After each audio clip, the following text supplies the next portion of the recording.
Hello everyone, again आपका स्वागत है आपके अपने यूट्यूब चैनल पे। एक नया दिन, एक नया वीडियो और एक नया आईपीओ जिसका सबको बेसब्री से इंतजार था। पूछो क्यों? क्योंकि भाई इससे पहले दो ऑलरेडी कंपनी लॉन्च हो चुकी है और वो दोनों सब्सिडरी कंपनी है। और ये जो आईपीओ लॉन्च हो रहा है ये प्राइमरी है, ये मेन कंपनी है। प्रीवियस दो कंपनी ने कैसा परफॉर्म किया वो सारी चीज़ें हम देखेंगे। उसके बाद मैं बताऊंगा आपको कि आपको लेना है या नहीं लेना आईपीओ। अच्छा, इस आईपीओ को अगर हम लगा भी दें तो क्या अलॉटमेंट मिलेगी, कितना ओवर सब्सक्रिप्शन होगा, लिस्टिंग इन क्या होगी, क्या ये बेट लेने लायक है या नहीं है, इन सारे सवालों का जवाब इस वीडियो में मिलने वाले हैं। लेकिन अगर ये आईपीओ मिल गया तो वारे न्यारे हो जाएंगे। ऐसा सिर्फ मैं नहीं कह रहा, काफ़ी एक्सपर्ट भी बता रहे हैं और गवर्नमेंट भी इसको प्रमोट कर रही है कि सोलर लगाओ, सोलर लगाओ। ये आईपीओ रिन्यूएबल सेक्टर से बिलोंग करती है, तो क्या लॉन्ग टर्म बेट रहेगी या शॉर्ट टर्म बेट रहेगी, ये सारी चीज़ें हम देखेंगे। कंपनी के फाइनेंशियल कैसी है, मैनेजमेंट कैसा है, वैल्यूएशन किस पर लेकर आ रहे हैं ये, इन सब चीज़ों पे बारीकी से हम नज़र डालेंगे। उससे पहले आप हमारे चैनल पे पहली बार आए हैं तो सब्सक्राइब कर लेना, बिकॉज यहाँ आपको स्टॉक मार्केट की सारे डिटेल्स समझने को मिलेंगी। चार्ट एनालिसिस, फंडामेंटल, वो तमाम चीज़ें मैं डालता रहता हूँ ताकि आपको मार्केट के साथ अपडेट रख सकूँ। तो ज़्यादा वक्त ना बर्बाद करते हुए चल गुरु हो जा शुरू। तो कंपनी की तारीफ बहुत कर ली हमने, चलिए अब देखते हैं कंपनी क्या काम करती है, कंपनी के विजन्स क्या है। कंपनी के जो दो सब्सिडरी कंपनी पहले ही लॉन्च कर चुकी है, कंपनी का क्या हुआ, उसने क्या प्रॉफिट कमाए, कैसा है, लोगों को प्रॉफिट हुआ है, नुकसान हुआ है, वो सारी चीज़ें हम देखते हैं और ताकि उसी के अकॉर्डिंग हम इसमें प्लान कर सकें। तो पहले हम कंपनी के बारे में देखते हैं, कंपनी क्या करती है, क्या बनाती है, कंपनी का विजन क्या है, सब चीज़ें हम देखते हैं। तो ये कंपनी की डिटेल्स है। Incorporated in December 1990, Waaree engineer limited is Indian manufacturer of solar PV modules with installed capacity of 12 gigawatt. तो कहना यह है कंपनी दिसंबर 1990 में बनी। वारे एनर्जीज इसका नाम है। Company Indian manufacture solar PV modules बनाती है। इसके पास 12 गीगावाट के प्लांट्स अवेलेबल हैं। उसके बाद ये बता रहा है the product of portfolio of solar energy product consist of following PV module. तो कंपनी क्या बनाती है ये हम देखेंगे।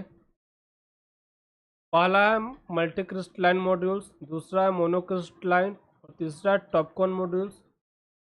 ठीक है, कंपनी ये चीज़ें बनाती है, हमें तो पता नहीं ये चीज़ होती क्या है, सोलर एनर्जी से रिलेटेड कोई चीज़ होती है ये। अब और नीचे देखेंगे कंपनी क्या कहती है। कंपनी का कहना है as of June 30 2023 the company operate four manufacturing facilities in India. इसका कहना है कंपनी ने 2023 के अकॉर्डिंग टोटल 136 एकड़ में फैसिलिटीज अपनी जो कंपनी है उनको लोकेट की है, मतलब कंपनी को बनाया है, जो कि सूरत, टम, नंदीग्राम और चिखली गुजरात में है। ठीक है, ये आप समझ गए। अब नीचे हम आते हैं the term of facility certified ISO, इन सबसे हमें कोई लेना देना नहीं है। As of March 2021, 22 and 23 and as of June 30, 2023 the company served a total of 1300, 700, 500, 300 customer in India. Respectively outside India the company served 31, 26, 33 and 20 customer during the same period.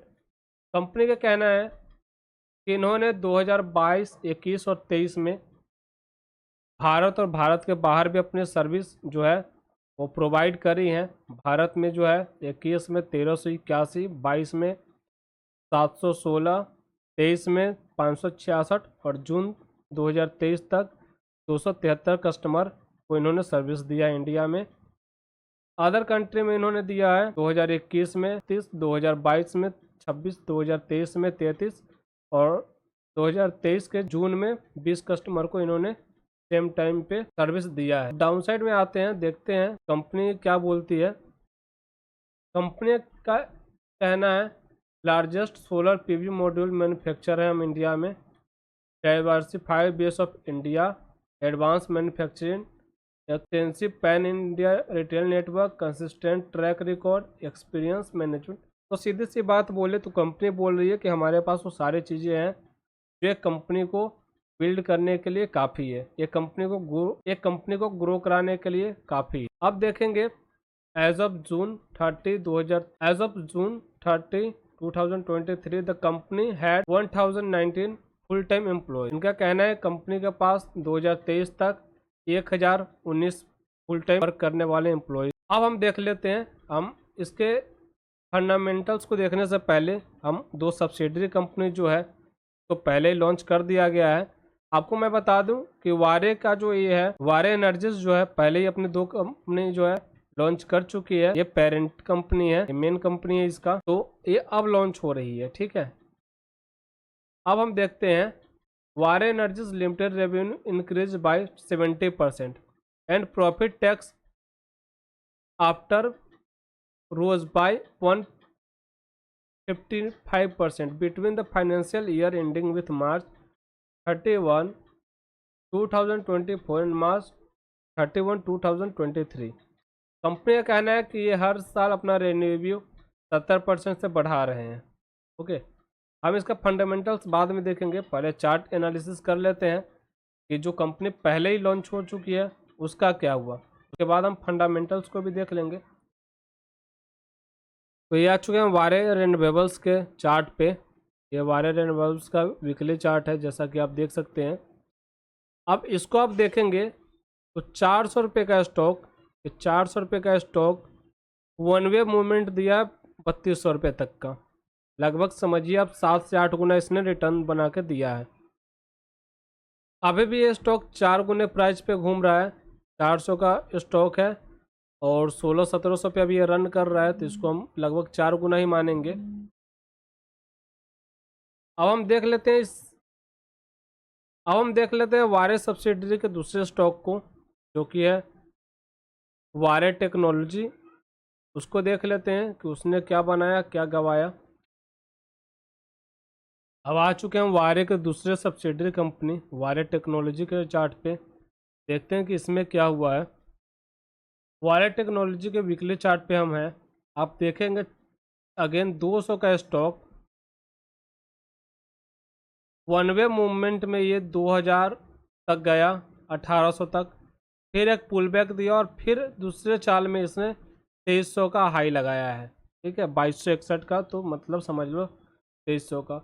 ये भी अभी अपने 4 गुना प्राइस पे घूम रहा है।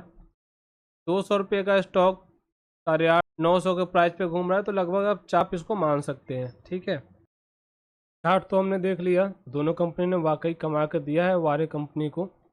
अब हम डेट देख लेते हैं कब क्या होने वाला है। तो आईपीओ ओपन डेट है आपको मंडे को 21 अक्टूबर को। आईपीओ क्लोज डेट है वेडनेसडे अक्टूबर 23। अलॉटमेंट होगी आपको 24 अक्टूबर को। रिफंड आपको मिलेगा, जिनको लकी ड्रॉ नहीं मिला उनको 25 तारीख को। क्रेडिट होगा शेयर्स आपके डीमेट में 25 अक्टूबर को, जो कि फ्राइडे का दिन है। और लिस्टिंग डेट है 28 अक्टूबर को। ठीक है, अब हम देख लेते हैं कंपनी के फाइनेंशियल और वैल्यूशन। वैल्यू है 10 रुपये पर शेयर के हिसाब से। प्राइस बैंड होने वाली है 1427 से 1503। आपको याद रखना है कि आपको अप्लाई 1503 पे ही करना है, 1503 से 3 रुपये कम में भी आपको नहीं करना। 1503 जो हाईएस्ट प्राइस है उस पर ही आपको बाई के लिए रिक्वेस्ट डालना है।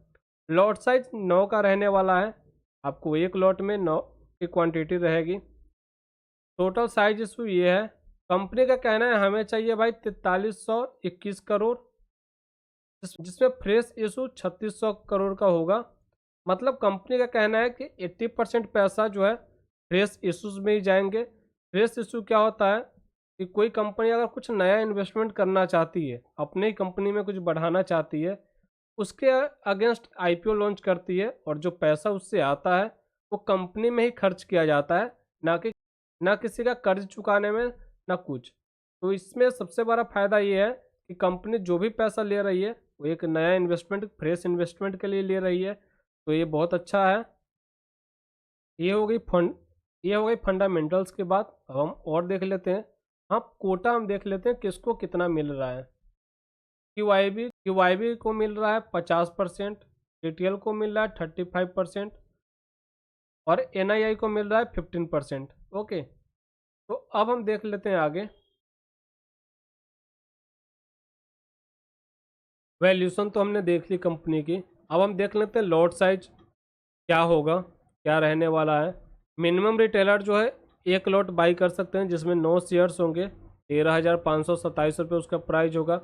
हाईएस्ट हाईएस्ट आप 14 लॉट के लिए रिक्वेस्ट डाल सकते हो, जिसका क्वांटिटी होगा 126 और प्राइस होगा 1,89,378 रुपये। उसके बाद हम देख लेते हैं कंपनी के पास कितने शेयर्स हैं। कंपनी के पास अभी 72% ऑलमोस्ट शेयर्स हैं। अब शेयर्स जब इशू हो जाएगा उसके बाद इनके पास 64% रह जाएगा। ये बहुत अच्छी बात है। वैल्यूशन और लॉट साइज की बात तो हमने कर ली। अब हम फाइनेंशियल की बात करेंगे। ये है ईयरली और ये क्वार्टरली है। तो इसको मल्टीप्लाई बाई 4 करेंगे जब रेवेन्यू हम निकालेंगे इसको। तो अब हम देखें, पहले साल इसका एसेट था 2200 का, जो कि अगले जो ईयर है उसमें जो एसेट पहले 2200 रुपये का था, जो एसेट हम मान के चलते हैं जो 22 रुपये का था, वो अगले साल सीधा 75 रुपये का हो गया है। समझ रहे हो, लगभग 3 से 4 गुना ये हो गया एसेट। अगले साल देखते हैं, ये एसेट हो गया 11,000। उसके क्वार्टरली बाद देखेंगे 11,900, मतलब 12,000 ऑलमोस्ट हो ही गया। अब रेवेन्यू की बात कर ले तो जो रेवेन्यू 2022 में थी 3,000 के आसपास, वो अगले साल बढ़ के सीधा 7,000 के आसपास, मतलब कि सीधा डबल छलांग लगाया इसने। ठीक है, फिर जो 2023 में रेवेन्यू थी वो जाकर 2024 में हो गई है 11,632 करोड़, लगभग 70-80% के आसपास। ठीक है, चलो रेवेन्यू तो हमने देख लिया। अब हम देखेंगे भाई प्रॉफिट क्या कमा रहे हो तुम टैक्स देने के बाद। तो इन्होंने 3,000 रुपये की रेवेन्यू करने के बाद इन्होंने कमाया 80 करोड़, जो कि 2% है। इन्होंने 7,000 की रेवेन्यू करने के बाद इन्होंने कमाया 500 करोड़, जो कि बहुत अच्छा खासा है। 80 करोड़ से सीधा 500 करोड़ एक साल में कम नहीं है ये लगभग आपको 10-12% है।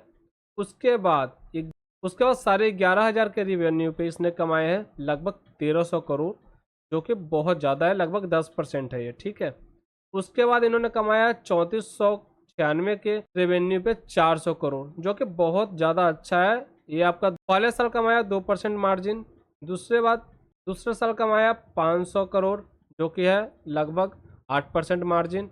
तीसरी बार सीधा छलांग लगाया और 10%। अगले बार कमाया तो लगभग 12% के आसपास इसने बनाया है। ठीक है, अगले साल 13, 14, 15 ऐसे ही चलता रहेगा। बहुत अच्छा है कंपनी का ग्रोथ, इसमें कोई डाउट नहीं है। कंपनी के पास रिजर्व भी बहुत अच्छा है। अगर हम देखेंगे कंपनी के पास रिजर्व भी बहुत अच्छा है। कंपनी के बोरोइंग पे भी नज़र डाल लेते हैं। 313 के बाद कम हुआ 273, उसके बाद 317, उसके बाद 201। ये कम होते गया है और इसके पास रिजर्व भी अच्छा खासा है, तो टेंशन लेने की ज़रूरत नहीं है। अब नीचे आते हैं और देखते हैं क्या है। Return on equity 8%, return on capital employ 9%, capital equity लगभग 0 ही है, इसको नीली मान के चलेंगे हम। उसके बाद है profit and book value. Profit and book value थोड़ा सा ज़्यादा है। पैट मार्जिन हमने बता ही दिया कि 12% है लगभग। उसके बाद आप देखेंगे कि पैसा क्यों उठा रही है कंपनी। ठीक है, जब तो देखते हैं object of the issue, Waaree engineer IP objective. पहला है part finance of cost of establishing the 6 gigawatt of ingot wafer solar cell and solar PV module manufacturing facility in Odisha, India. कंपनी का कहना है कि हमारे पास 1200 गीगावाट की प्लांट पहले से ही है और 6 गीगावाट की प्लांट हमें और लगानी है, जो कि लगानी है उड़ीसा में। इसके वजह से हमें पैसे चाहिए। ठीक है, और आप देखोगे 50% से अपना बिजनेस को डेवलप कर रहे हैं। ठीक है, बिकॉज 12 गीगावाट के जिनके पास पहले से ही प्रोजेक्ट चल रहा है और 6 गीगावाट ये और बढ़ाना चाह रहे हैं। मतलब कि प्रॉफिट जो है सीधा जहाँ 15% होती थी वहाँ 20 से 22% तक देखने को मिलेगी। बहुत अच्छा विजन है इनका, तो फॉर श्योर इसमें इन्वेस्टमेंट करनी चाहिए। लॉन्ग टर्म के लिए भी बहुत अच्छा है, ये शॉर्ट टर्म के लिए भी बहुत अच्छा है। ये जो बिजनेस है ये नेवर एंडिंग बिजनेस है, बिकॉज ये सोलर से रिलेटेड बिजनेस है। ठीक है, जो सोलर जो है आज से 10 साल पहले भी चल रहा था, 20 साल पहले भी चल रहा था, और आने वाले 20 साल बाद भी चलेगा, इसमें कोई डाउट नहीं है। तो ये बिजनेस बहुत अच्छा है, और लगभग गवर्नमेंट भी इसको जो है नेवर एंडिंग बिजनेस के नाम से प्रमोट कर रही है। गवर्नमेंट खुद सोलर पे बहुत ज़्यादा फोकस कर रही है, तो आपको ज़रूर इसमें इन्वेस्टमेंट करना चाहिए। बहुत अच्छा आईपीओ है ये। तो चलिए, सारी डिस्कशन हो गई। अब हम देखते हैं क्या हमें आईपीओ अप्लाई करना चाहिए। हाँ, बिल्कुल करना चाहिए, क्योंकि नेवर एंडिंग बिजनेस है ये। ओके, ये नेवर एंडिंग बिजनेस है, सोलर से रिलेटेड बिजनेस है, सोलर रिन्यूएबल एनर्जी से रिलेटेड है। कंपनी का विजन बहुत बड़ा है, largest solar PV module manufacturer है ये। उसके बाद देख ले पैट मार्जिन, इसका बढ़ते जा रहा है, डेप्ट फ्री है ऑलमोस्ट, ये कर्ज ना के बराबर है। पहले की 2 कंपनियां ऑलरेडी तहलका मचा चुकी है मार्केट में। 4000 करोड़ का आईपीओ है, जो अपने आप में बहुत बड़ा है। ओवर सब्सक्रिप्शन की बात करें और लिस्टिंग गेन की बात करें तो ओवर सब्सक्रिप्शन यह 60 से 70% तक जा सकता है, और लिस्टिंग गेन की बात करें तो 80 से 100% तक इसका लिस्टिंग गेन हो सकता है। इसमें शॉर्ट टर्म और लॉन्ग टर्म दोनों वाले देख सकते हैं। बहुत अच्छा आईपीओ है, इसमें ज़रूर आपको ट्राई करना चाहिए। मैं तो चला ट्राई करने, अब आप लोग देख लो। तो ये डीप एनालिसिस थी वारे एनर्जी से रिलेटेड। अब आज के लिए बस इतना ही, मिलते हैं अब नई आईपीओ नई वीडियो के साथ। तब तक के लिए आप अपना ख्याल रखें और अपने परिवार के साथ अपना टाइम स्पेंड करें।